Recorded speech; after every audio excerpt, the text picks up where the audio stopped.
Fascist হাসিনার পতন মানতে পারেনি বলে ভারত অবৈধভাবে বাংলাদেশের উপর আধিপত্য বিস্তারের চেষ্টা করছে বলে অভিযোগ করেছেন বিএনপির সিনিয়র যুগ্ম মহাসচিব রুহুল কবির রিজভী।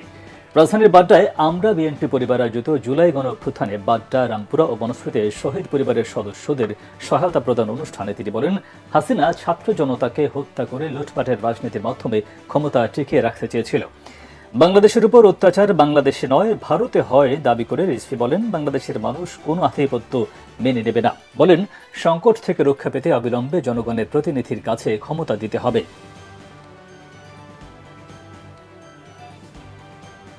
আপনি অনেক কিছুই শিখে তাদের কাছে বিক্রি করেছে।